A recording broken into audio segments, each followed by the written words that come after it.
for a dealer role, it could go a few ways. One of them is like almost this mythical like mentor, like wizard character, where he's like he speaks only in parables. Yeah, he's exactly, like and riddles. he's giving them like cryptic advice, but they can't figure it out because they're too dumb. I will sell you this weed if you answer me these riddles.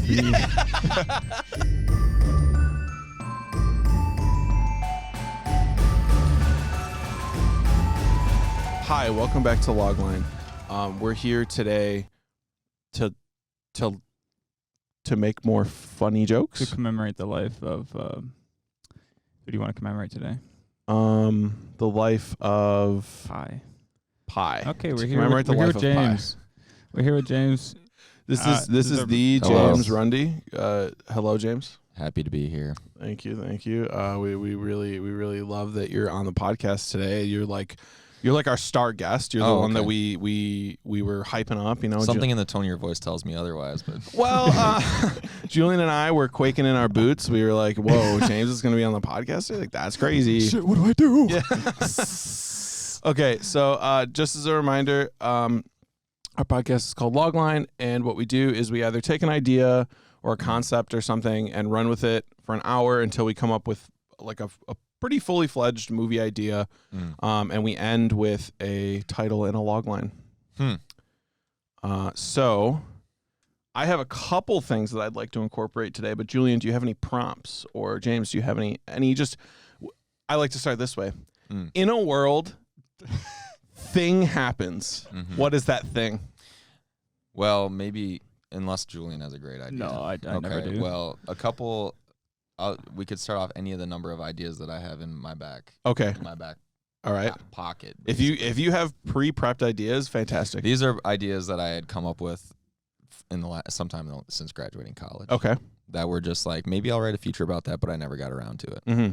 Number one, the film is called City League.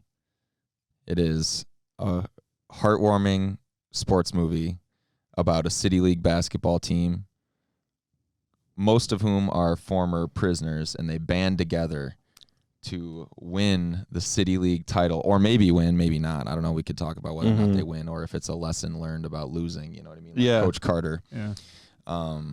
And they climb their way to the top of the City League championship and play for the title. Interesting. And it is, it's like a film about brotherhood, masculinity, getting your life back together. Okay. All right. Is that the one you want to go with? No. So then maybe, I don't know. Let me think. What are the other ones that I've had? This one's more based on, all these are more sensitive ideas. I feel like you guys are into the comedy. Okay, here, I'm going to hit you with the stoner comedy. All right. Okay, this is a stoner comedy that I came up with. So there's two roommates, and this is actually applicable to, in some ways, to my real life. But two roommates, we open up on them getting kicked out of their apartment because they smoked too much weed in the apartment, and the landlord has finally had it, and now they're kicked out, right? So now they have to pick up the pieces of their life, figure out how to survive this, travesty, and seek out another apartment in a rapidly gentrifying city. And also maybe determine if all the new landlords of the places that they're trying out are okay with people smoking weed in the apartment. So it becomes a rat race-esque romp around whatever city. Yeah. Where you know what I mean? And then you get to really dig into all the ways in which apartment tours can go wrong. I do like this idea. I think there's a lot of room for each apartment tour being so distinct and so different. What are some of the things some of the craziest things that you're touring an apartment and then it's like, oh, and by the way, there's this thing that we should let you know about. Yeah. You know what I mean? Like when I toured Lathrop's, I lived in a house. I toured Lathrop Street. And one of the things so we get to the top floor and the guy's like, so here's the 7th and 8th bedrooms. Here's the 7th bedroom. And this is like a shotgun style room that's like maybe, I'm not kidding, 6 feet wide by like 10 or 12 feet long. Okay. So it's just a broom closet of a room. There's nowhere to put the beds, but there's a closet where like the pitch of the roof is cutting off the top half of the closet. So you open the door and all you do is see like drywall for the top part of it. And then underneath is where the person was able to stash a twin bed. Oh, great. So you would open up this broom closet and crawl into your bed at night. Oh my God. And then the 8th bedroom was you had to walk through this shotgun style room to get to the back. What had been a screen porch had no insulation, no heat around it. And that was the 8th bedroom. So that was my bedroom. So I had to walk through number 7's room every time to get to my yours. So we had a very brotherly relationship by the end of that year. Okay, so we're in a world where 2 characters get kicked out of their apartment Right. for smoking too much weed. Yes.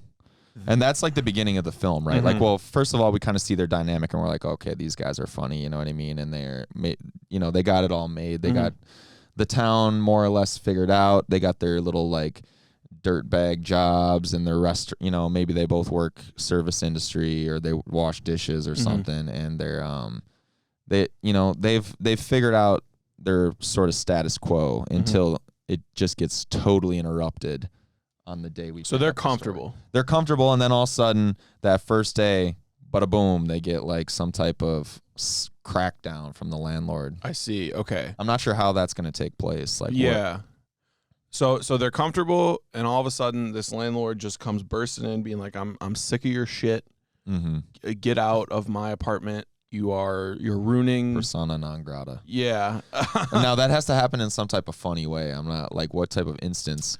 I mean, like the thing is like, maybe they're doing their thing and then all of a sudden like the drain busts open and now it's like running all this water. So they got to call their landlord an emergency. And then the landlord coming to fix it, they accidentally bust themselves because like, oh shit, we left the ashtray out. Okay. And they have like a gravity bong that's just like fucking 5 feet tall. And then there's like this really tense scene where like one of the tenants and the landlord are looking each other in the eyes, and the tenants really like keeps looking at the bong and looking back at the landlord like, are they gonna see it? Are they gonna see it? Like trying to figure out like how they could get around to hide it before the landlord notices. We can do some type of sequence where they try to like hide it and like pass it off as some like art piece, or like put a blanket over it and be like, yeah, it's just we hang our clothes over here to dry. It's like the landlord goes into the other room. Does something smell fishy in here?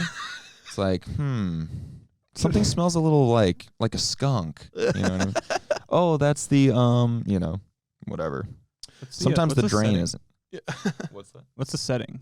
Oh. City and time period. It's a great question.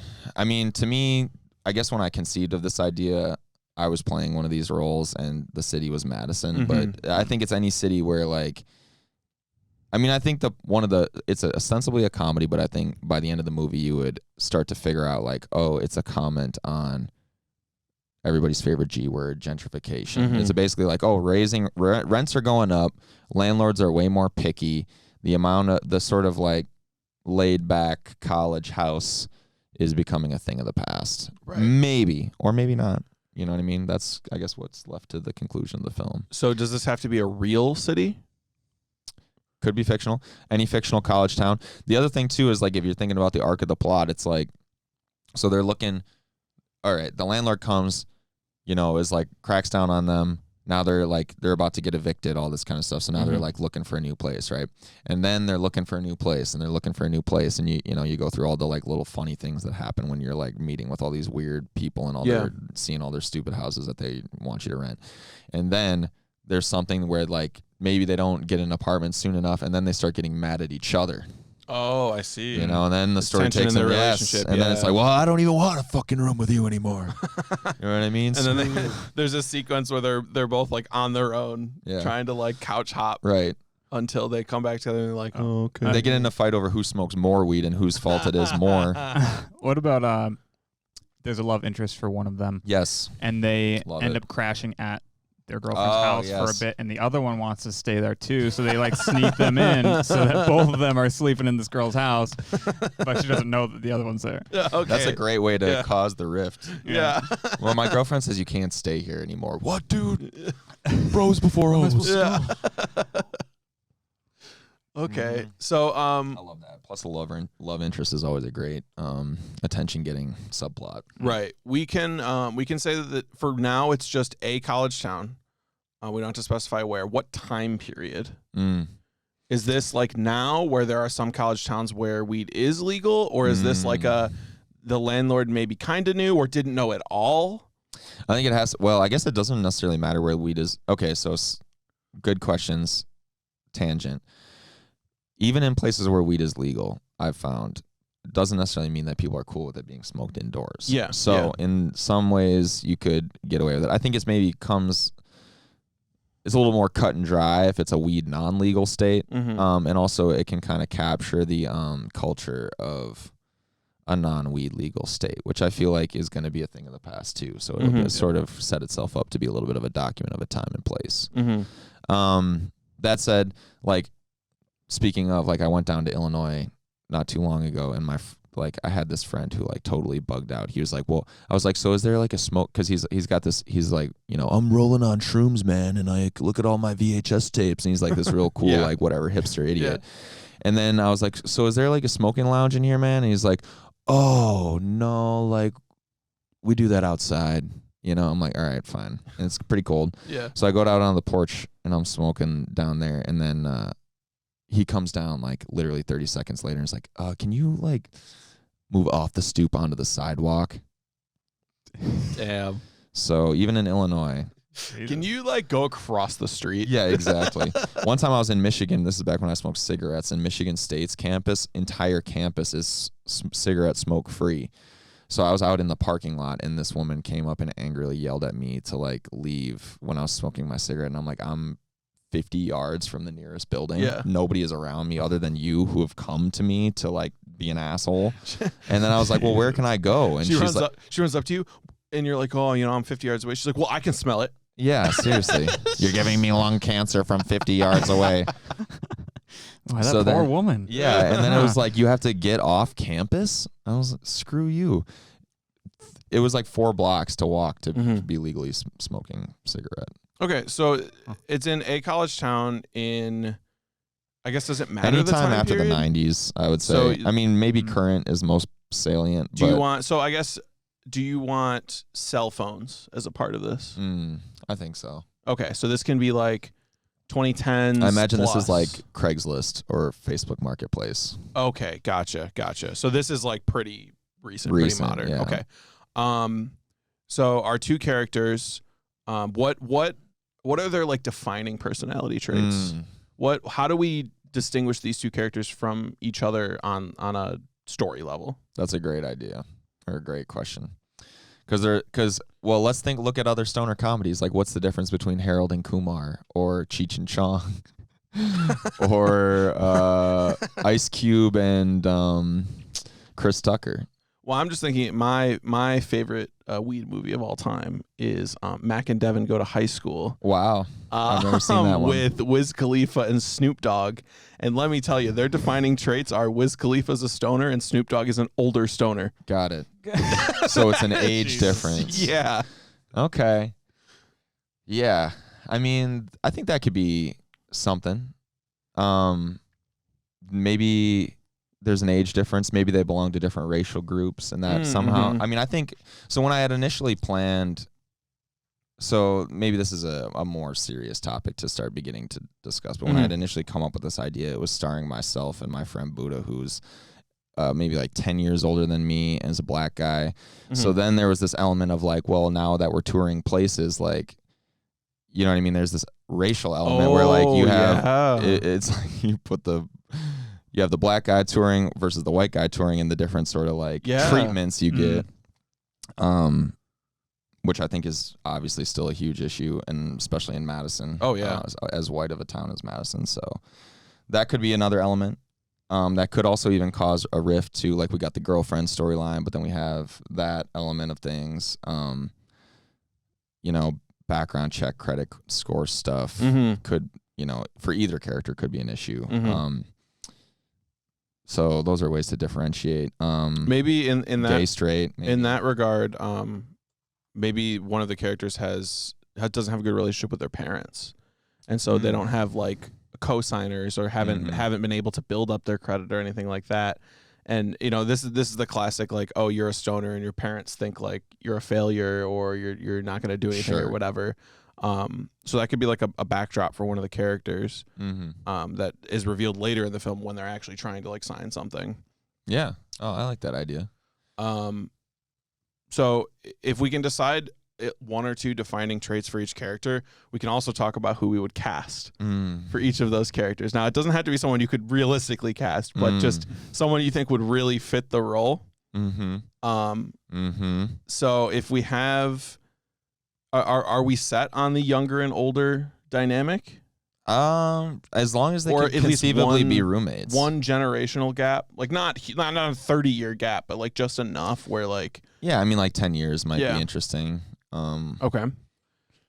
Yeah. So it's a college town, so I'm guessing one of them would be but early to mid 20s. Right. And then it's ostensibly a buddy film. So yeah, you could do like maybe they're like 32 and 22. Okay. Or 34 and 24 or like 30 and 24 or something like that. Like somewhat. One's a little bit wiser than the other one. But not much. Right. Okay. So one thing I could picture with that gauge gap coming with it is the older person maybe not using phones as much, like that causing a rift in terms of looking for places because so much of it is online now. And also, so that what is it? Just like they refuse to use that like or they Facebook Marketplace or like apartments.com or whatever. Either they refuse or they do better. That would be interesting. Like, well, how did you get that place? Well, I called. I walked by the building and they had the number posted on the outside. I have my track phone on me.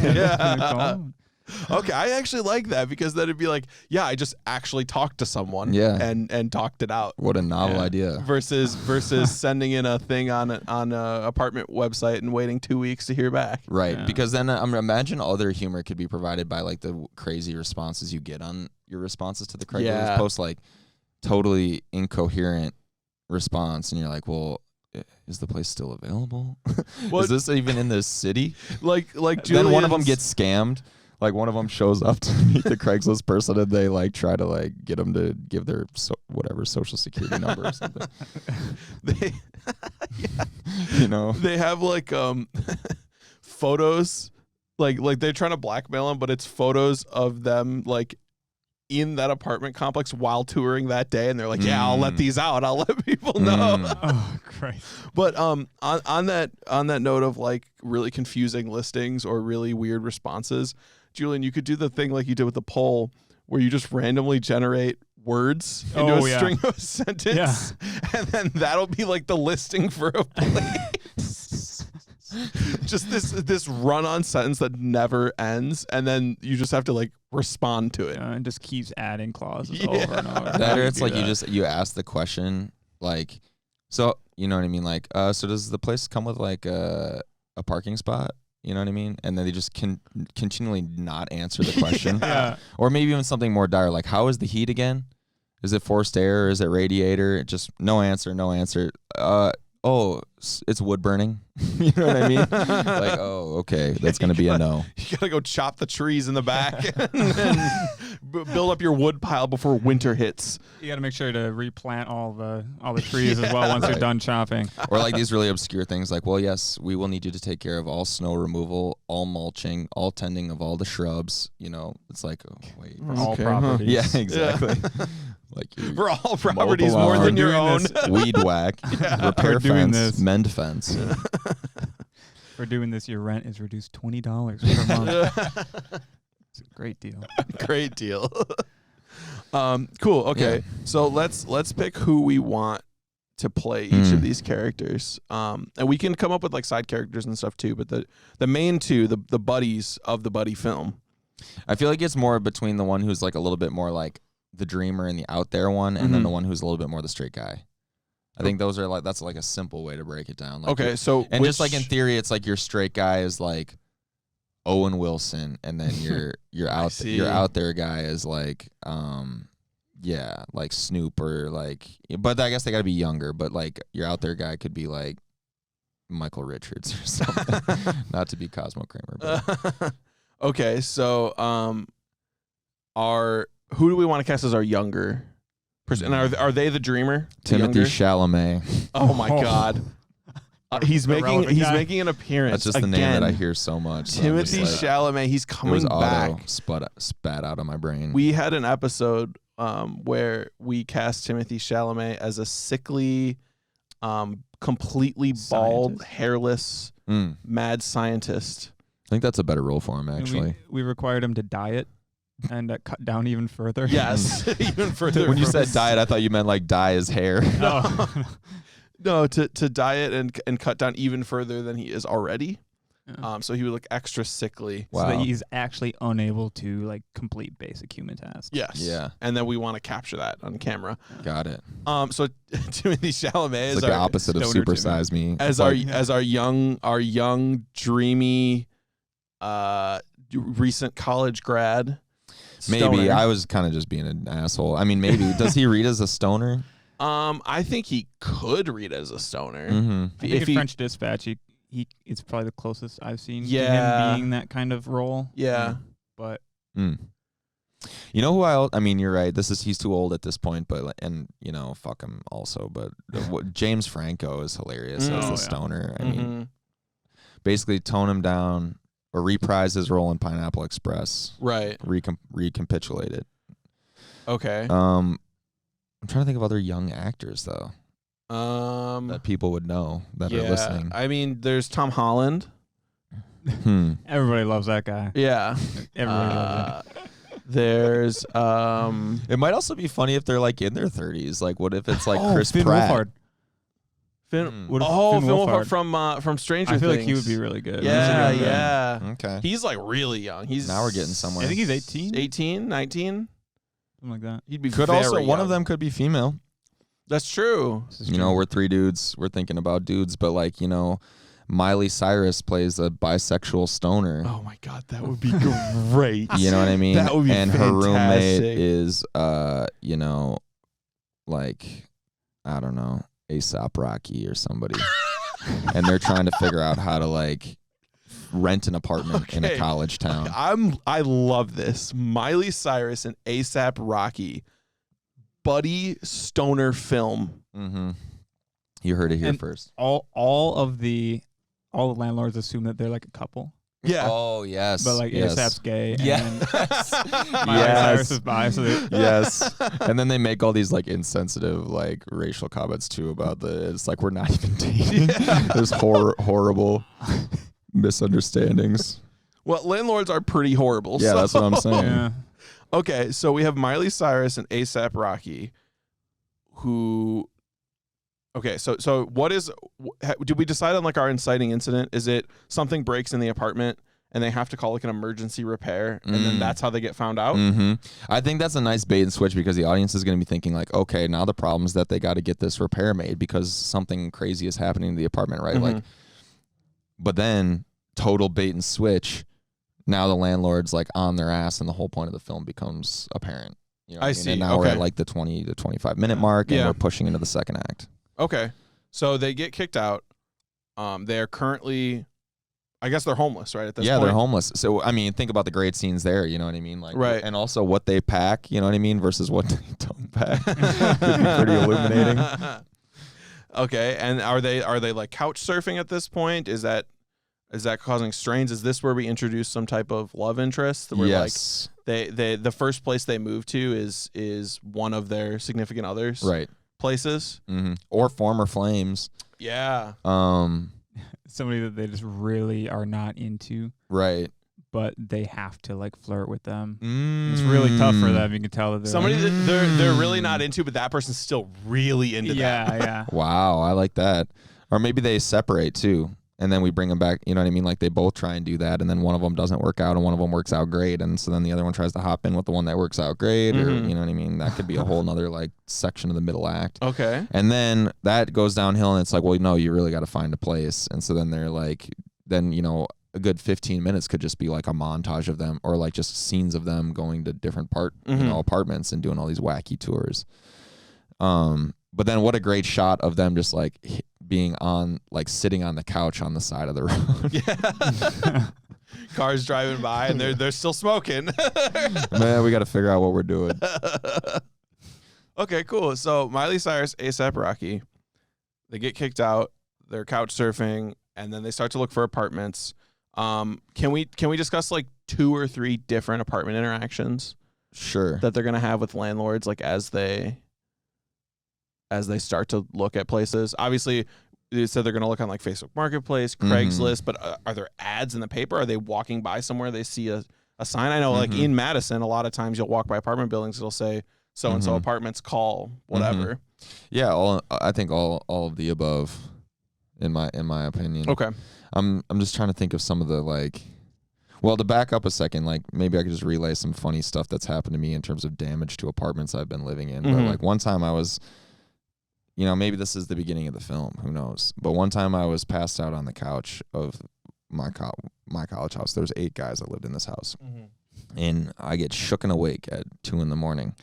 And the first thing I see when I look out through the kitchen and sort of the main floor of the house is water raining down from the kitchen ceiling, just gushing down like just through the ceiling.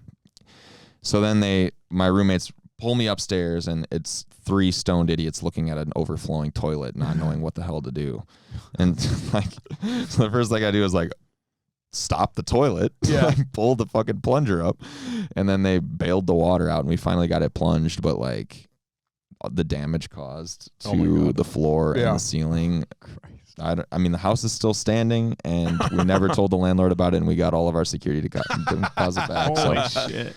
Did you tells you how redo much the floor? I have no idea. I mean, once we dried it up and stuff, it was like, can't really tell from. I mean, this tells you how shitty the house was to begin with, that you couldn't tell that there was water stains on the ceiling. But that could be a thing where it's like, oh, we got to get the landlord on the line and blah blah blah, and then they come in and then it's like, oh shit, we just gave ourselves away. Yeah. But yeah, in terms of like touring places, I mean, I don't know. Have you guys had any horror stories about places that you've toured where it's been like something really wacky? Or like recently I toured a place where they're like, and this is something we could talk about, or like could be in the story too. It's like they tell you the rent, like, oh yeah, rent's going to be $1,400, $1,500. But this is our first year as a landlord. So, we're not really sure what utilities are. So it may go up like a certain amount after we sort of like gauge what the utilities are going to be. And I'm kind of like, when we toured that place, in reality, I was thinking like, well, maybe it'll go up, maybe it'll not, because I'm taking the landlord at face value, and she seems kind of like ignorant and naive, or just sort of like, whatever, nice. But my friend is like, well, if they say they're going to raise it, then they're definitely going to raise it. You might as well just take it as fact that it's going to be $300 higher, blah, blah, blah, blah, blah. You know what I mean? Well, maybe, so there could be instances like maybe that. that's what builds up our conflict between the 2 main characters, is because they interpret the way that the landlords speak about the places much differently, or they're willing to compromise in different areas. Sure. Like one of them is like fine that like you kind of have to kick the heater a few times before it turns on, versus the other one's like, if that doesn't work, like we're fucked, right, or something like that. Or it's like, well, the apartment doesn't come with a water softener. And the one's like, well, I don't drink the tap water anyway. I don't fuck around with the city punch. It could be a trap. Like, what? You'd buy bottled water? You trust the city water? You know what I mean? You can get into that debate. And then, I'm trying to think. Oh, also at the Lathrop house, there was a pocket door that got smashed. That could factor in somehow. I don't know. But it was like this really stupid pocket door. And then he tried to, so he didn't even know about the water flooding through the roof. But then he tried to charge us for the broken pocket door that was broken the day he gave the tour. It was literally sitting against the shed in 2. And then at the end of our year lease, he's like, wait, you guys broke that pocket door. I'm like, you literally pointed to the broken pocket door on our tour. How could you possibly charge us for that? You know what I mean? One thing I've heard from multiple people actually is there's a lot of apartments around here that have doors that lead outside that don't lock. So Jesus. There are a few people's apartments where like they'll have a balcony or literally just an exterior door. That's like, it just leads directly to one of the bedrooms and it doesn't lock. And so this, for one of our friends, Mikey, his apartment got robbed. Wow. Because the door just doesn't lock. God damn. See, that's when you gotta sleep with a pistol under your pillow. So it's like you maybe one of the apartments, they're like, it's a super nice apartment and everything, but then like there's some really fatal flaw with like security. And of course, and then all their weed gets taken. Exactly. In a stoner movie, it's like, what is the thing that they're going to want to steal? All the weed. Right. And then it's like, well, whose friend was it? Who knew where the stash was? Yeah. Only 10 people could have known. Really? You hid it under the couch. I feel like more people could have figured that out or whatever. You know what I mean? Type argument. And then another one of them could be like just really awful damage to like some part of the apartment, but they're trying to pass it off as like, oh, it's like fine, like it's still up to code, right? Like it's fine, you know. Yes. Oh yeah. Like the building we're in. Yeah. I mean, the other aspect of it. God, what was I gonna say? I lost it. But yes, I like that idea of like there's all these. I mean, you can almost get like Kafka-esque with how crazy the apartments are. Yeah. Like this room makes a spiral unto itself and the door opens into its, it's like, is this Inception? Yeah. I mean, you come out of the bathroom and into the, attic. And they're high during these tours. Yeah, so they're going to be like, sequence where it's like, whoa. Or they get out of it. And it's like they lost one of them in the tour. Like, oh shit, now we got to like see him up in the window. He's like banging. Let me out. Like and then the landlord's like, well, I got to go show another apartment here. So you're going to have to like figure out how to get your friend out of there. Yeah. Okay, cool. So we have these goofy apartment tours. Do they ever settle on an actual place? Yeah, so I think at some point they got to like agree. I mean, maybe that takes up a certain amount of time, and they're kind of like, oh, there's a little bit of conflict about not agreeing / like what Julian was mentioning about like staying or what overstaying their welcome. Yeah, wearing out their welcome. But then maybe they like really try and go for a place. They're like, all right, this is the spot. And then of course they have to like fail the first time, but it has to be like a miraculous failure. Like they're so close, and then they get robbed of this place by some like, the person who gets it,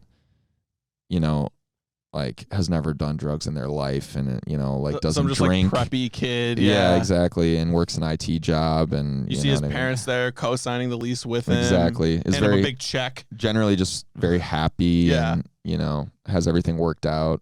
And it could be that failure is caused, like they're late to the signing of the lease because one of them is like fucking stoned and doesn't know what time it is. Oh, great. They're sitting there smoking on the couch on the side of the road, and one of them goes, "Oh shit, we were supposed to go sign the lease." I thought they meant 8 p.m. Shit. Then there's this sequence where they try to get all their stuff together and they sprint to the thing. Oh, yeah. When they get there, there's some kid in his suit and tie shaking the hand of the landlord. I'm curious about side characters. I've been thinking about side characters Yes, and that's how a good one. those fit into plots and subplots. Because we of course have like the love interest, but is there like some other like their dealer? I imagine could be a good side character. What's this person like? And that's true. I think for a dealer role, it could go a few ways. One of them is like almost this mythical like mentor, like wizard character, where he's like he speaks only in parables. Yeah, he's exactly. Like and riddles. He's giving them like cryptic advice, but they can't figure it out because they're too dumb. I will sell you this weed if you answer me these riddles 3. Yeah.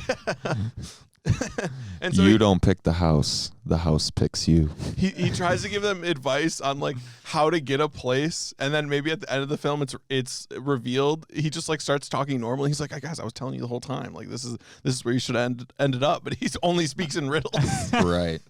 I think that's a good way to go. I mean, I don't see who do we cast as the dealer. So now to me, like if we're going with Miley and ASAP Rocky, we got to have like an older like maybe it is like Tommy Chong is the dealer, like a cameo. You know what I mean? Like to a throwback of an older stoner comedy. Yeah, that could be really good. Yeah, I like that. So Tommy Chong as the weird old hippie Madison dealer, yeah. Because these people do still exist in Madison. If we're more theoretically basing on Madison, like the stoners of the 60s contrary to popular belief, have not all died out. Yeah. And they still run shit.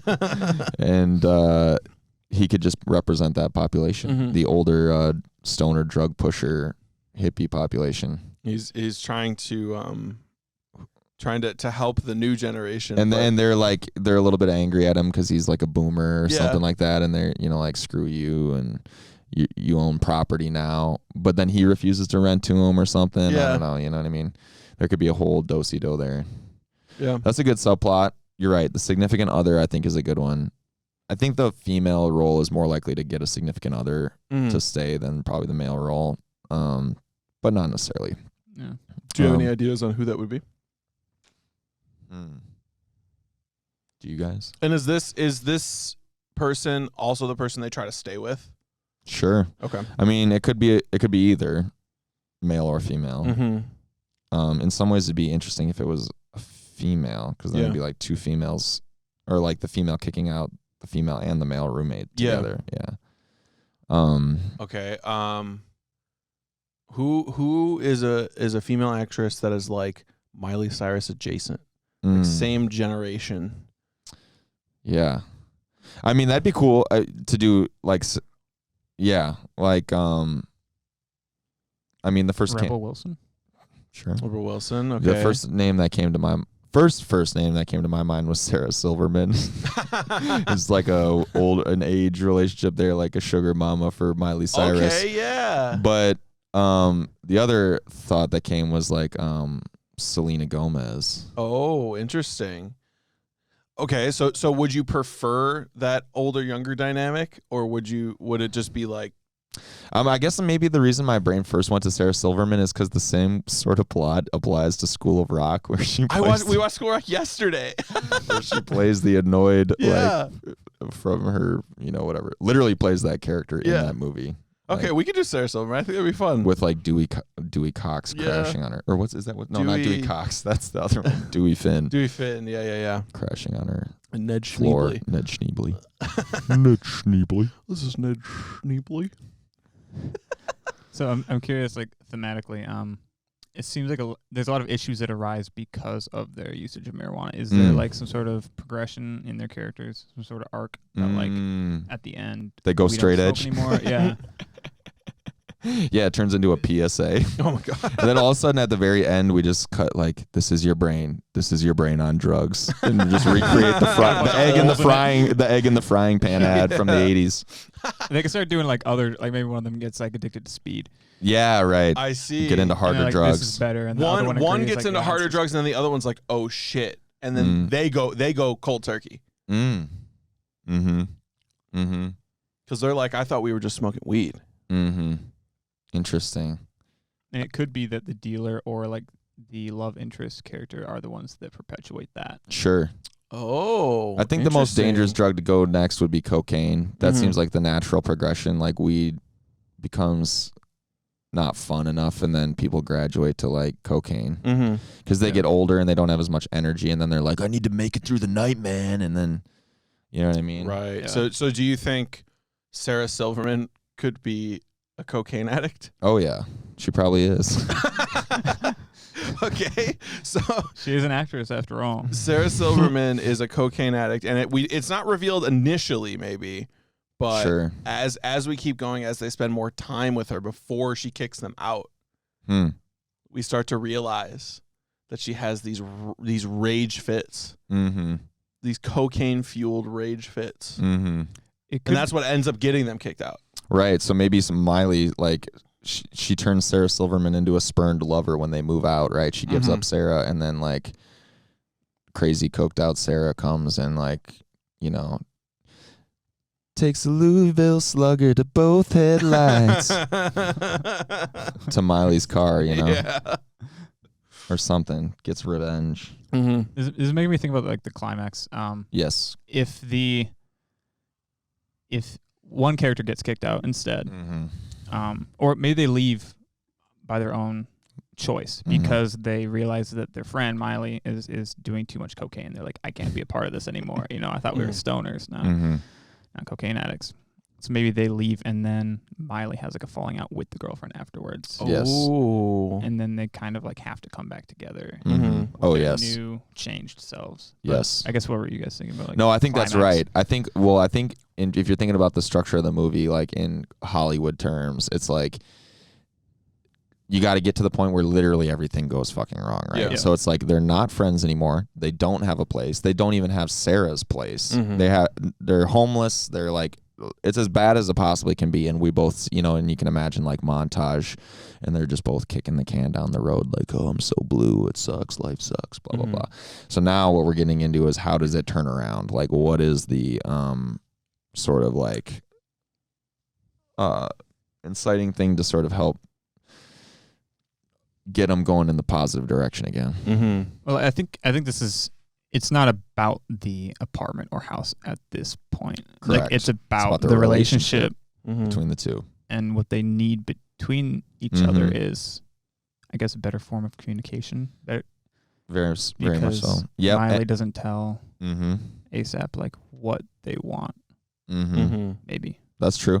I mean, I think and I think we probably set that up all along, right? Like, there's miscommunications in terms of like how they go about looking at the place. There's miscommunications in terms of like where they're staying and who can put them up. You know what I mean? And then we hit this rock bottom, and you're right. They have to like mend their relationship before they can find a place. So basically the question is, are they even going to be roommates again? Yeah. I mean, I think at this point it's basically like, oh no, I want to be your roommate. Blah, blah, blah. Fuck you. You know what I mean? And so then there's got to be something that we've set up earlier in the film to like bring us back to like, no, you are the one and you will always be my roommate. Yeah. Because you smoke weed with me. Maybe that is it. Like They connecting tissue between they literally, the two. yes, they literally just can't find places other, like maybe it's that when it's all, they're all at rock bottom, right? And then they just keep getting like shit upon for like smoking too much weed indoors and stuff, and they just have nowhere to turn, and then they eventually are like, you know what, the only person who understood me for me and understood that all I want to do is smoke weed was Miley. That's a classic stoner movie. I love and there's that. this like extended dream sequence where it's just like they both are dreaming the same dream of the other one popping out of a large reefer cloud and like hugging them, and you know what I mean? And they like share a carpet ride together through the clouds. That's right. Lebowski style. And then the 5 foot tall gravity bong that yes returns. Oh my god, dude! Like, or like oh my god, yeah. Or like it's a life size one, and then like they go through it like the smoke. Oh yeah, they go through it. Yeah. One random idea I had for a subplot, like maybe ASAP's character, he's wanting to start his own weed business. Yes. In a state where it is legal. I guess And that Or apply for a that's CBD permit. Yeah, right? that's a very modern Oh yeah. take. Yeah. I like that. Yeah. I think that's a good subplot. Like, trying to corner the weed market before it becomes legal, because this is something that I've heard in so many different conversations. Like, oh, you got to get the CBD license because the minute that goes legal, they're going to be taking you guys as, you know what I mean? You're gonna have ownership over the whole market. You know what I mean? You're going to be a boss. Blah blah blah.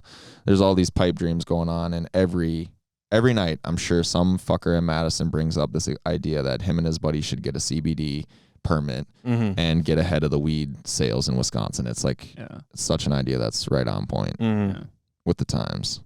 Yeah, the reason I had that thought was because I was trying to think of things that could connect them back together. Yeah. Like maybe ASAP actually makes it.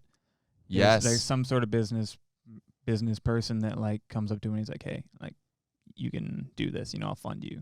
Right. And he like succeeds, and then Miley has to come back to him and be like, can I be a part of your company? And he's like, maybe. Is that our happy ending? Is that they both take on this company together? This weed selling business? It could be, because I think it's a way to connect them back to weed without it being expected. Yeah. They're not returning to the exact same thing. Right. They were I in. see. So there is They're an returning to evolution. smoking weed together, but they have just in a shitty apartment. Exactly. But then Yeah. you almost think like, okay, so this is the bait and switch here. So like the climax is like the thing we never thought we had forgotten about as the audience, which was A$AP Rocky's weed business proposal, comes back and somehow starts to come to fruition. And so then we leave them as characters like he pitches back to Miley like, come on, join me in this weed business. We'll like, I missed you. You're the only one that could do this and understand, blah, blah, blah. They join forces. And then the very final scene is them in their new digs, which is basically just a dilapidated warehouse on the outside of town where they sit on a couch smoking weed. but this time they're in the warehouse. Yeah, and then they're in the warehouse, but then they like walk 10 yards across the warehouse to like the bathroom, which doesn't even have walls around it. It's just a toilet, you know what I mean? And then they're like, this is the start of something new. And then they have like a hose to shower themselves. Yeah, it could just be that like it's not like somebody like decides to fund ASAP. It could just be that he realizes, oh, we can rent more than just houses and apartments. We can rent warehouses too, and this one's really cheap. So they could just illegally, they could illegally grow weed in there. It doesn't have to be like a legal state or set in this time period. Right. So that kind of makes me think of another subplot, which would be like, well, maybe we could just like squat on public lands. Like we'll just burrow into a hill or something, like live like hobbits or something. Hobbit hole, yeah. All right, great. Well, we came up with a lot of ideas. That was very good. Now we got to figure out the title. Is that what you were leading to? Yeah, title and a log line. We talked about a lot of different plot points and subplots and things like that. We went pretty in depth, but now we got to condense it back again. Okay. Into one little pitch. Okay, so, I had 3 wildly different, wild ideas that are not related to what you just said, but we will do that. But when I was thinking about titles, the first one that came to my mind, the first one was High Rent, but then that made me think the rent is too damn high. Do you guys remember this guy? Yeah. Yeah. He's like one like this. And he like ran that party. We could incorporate him as maybe one guy gets really obsessed with him. Like whatever happened to the guy who was running on the rent is too damn high party. You know what I mean? And then that could just be the name of the film, but that's maybe taking it someplace else. But basically the title of the film has to indicate housing and stoner. Mm-hmm. So we got to have some like clever title on that. Yeah. The rent is too damn high is that, right? It's the stoner and also housing. We could do. It kind of also has like it's like do the right thing. It's like like the rent is too damn high. It's like a statement within its title. Julian, do you have any? I'm trying to think of puns. Puns, yeah. Yeah, I'm trying to think of. So then let's summarize it quick. So Miley Cyrus and A$AP Rocky are 2 roommates in a college town who, upon having an emergency in their apartment, then get kicked out because their landlord uses said emergency to do an inspection and finds all this weed paraphernalia. Yeah. Now they're destitute on the street, and through their bumbling series of stoner antics have to acquire new digs. Obstacles being jaded ex-girlfriends and lovers, the snooty landlords of said college town, rapidly gentrifying version of this town, and all the other just classic real estate guffaws and fucking ridiculousness that ensues anytime one attempts such an endeavor. Right. And then it culminates in them being disjointed because one of them stays with a lover who is a cocaine addict. Disjointed. Oh wow. Whoa. Yeah. Maybe. I'm thinking about like joint contract. Ooh. Joint living. Joint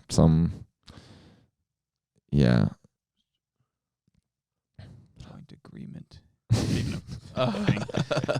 Either that or stone, like jointrification. Oh, boo.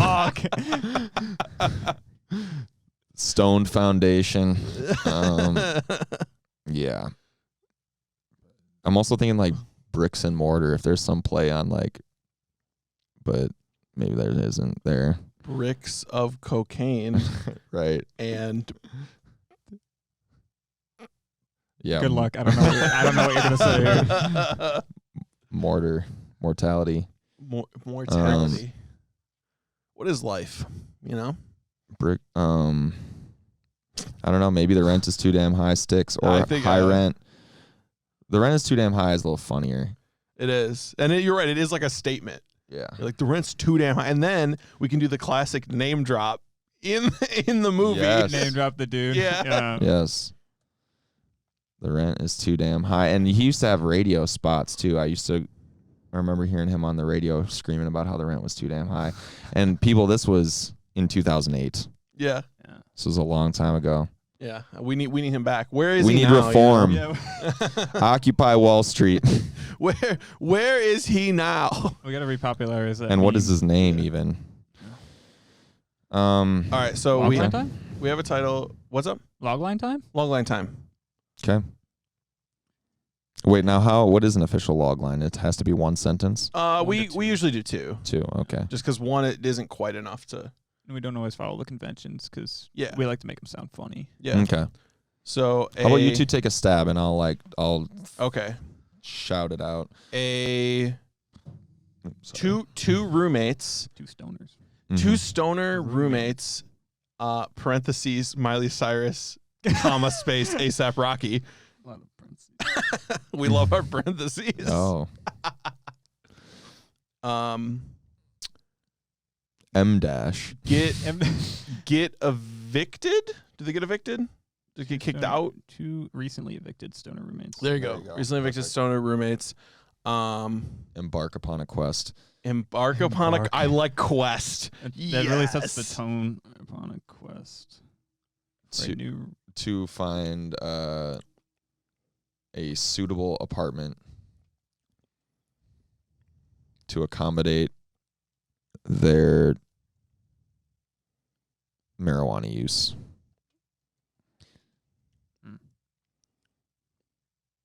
Now, what the second sentence is mostly about the obstacles. Yeah, the second sentence is going to give us more detail about like what is actually going to transpire. So let's say crazy landlords, jilted lovers, and one gentrification, goal. I feel like. To start a weed company. yeah, right. Jilted lover. I feel like the gentrification part is. Yeah, and like, gentrification. Yeah, right. it's a And good thing to throw in. and rising rents There you go. Rising thwart their attempts. temps end their relationship. Yep. And their relationship dash or like whatever hyphen. Will these poor souls find I mean really what it is like Find a new joint. well yes, find a new joint question mark. Or Find out next week. or yeah, right. Or will they be steamrolled into oblivion? They be steamrolled. Into oblivion by the square technophobic population. Or Wow. technocratic, I mean. Wow, that was great. I loved that. Amazing. Julian, give me a read back This is right a- now. Oh wow, this one's fucking filled with goodies. All right, Orgasmic language. Two recently evicted stoner roommates, Miley Cyrus and ASAP Rocky, embark on a quest to find a suitable apartment to accommodate their marijuana use. Crazy landlords, jilted lovers, and rising rents thwart their attempts and their relationship. Will these poor souls find a new joint, or will they be steamrolled into oblivion by the square technocratic population? Fantastic. Okay, I only love thing I that. think we should change is population to bourgeoisie. Of course. How do you spell that? Good, close enough. It'll figure it out. Thanks, Google. Thank you, spelling correct. Thank God. Spell check. Cool. The Well, rent is too damn high. the rent Yeah. is too damn high. That was a fantastic idea. I love that one. That's one of our more fleshed out ideas in More terms real of ideas. Yeah, in terms of Nice. like could actually be made. Yeah, man. Sell that. I hope Warner Brothers and Disney When they're and listening. we're all listening Yeah, in yeah. because that was a golden idea right there. I'd love to see Disney do an animated movie of this. Yeah. An animated stoner movie. Yeah, animated Disney stoner comedy. See, the thing is that actually would turn out a shitload of people to the theater. Yeah. Like the Yeah. rent is too damn high. Come on, how many college kids across America would turn out to Oh, see yeah. that fucking movie? Absolutely. And just like the combination of Disney and stoner movie. Oh yeah. Like that would get so much press. Yeah. Like, Oh, yeah. People would be fucking furious. Like, Other than the fact that Disney couldn't do it. Yeah. It would have to clear the internal Disney chain, but you're right. If it ever came, it would be like brains would short circuit. Yeah. Yeah. Cool. It'd be amazing. Well, thank you for coming on, James. Yes. My pleasure. Is there anything you'd like to promote? Oh yeah, of course, always. My films, my bands, films are Connection. That is a film it's called working title Connection. You'll know it because it's a La Jetée ripoff. It's all told using black and white photographs. It is also a sort of gonzo-y, stonery take on UFO alien sighting narrative. Mm-hmm. So that's one thing to keep an eye out for. It exists right now in a sort of proof of concept teaser short. It will hopefully eventually exist in form of narrative feature. Other than that, I play in a rock and roll band called The Scratch Offs, and we are going to be having shows in Madison and other places around the Midwest all summer. So keep an eye out for that. It's The Scratch Offs, like the Lotto, and we play rock and roll, Stonesy rock and roll. Bring your fucking dancing shoes and get weird and wild. Other than that, what else am I promoting? I'm also editing Christian Cuevas's first independent short film, working title Saturday Nights. And I'm also, let's see. That's it. That's everything. I'm busy. A busy man. I am busy. I'm always writing, so I'm also doing some prose, but I'm not even going to mention that here. Cool. Well, thanks for coming on. We enjoyed having you. Your idea was fantastic. Thanks. And thanks everybody for watching / listening. Bye.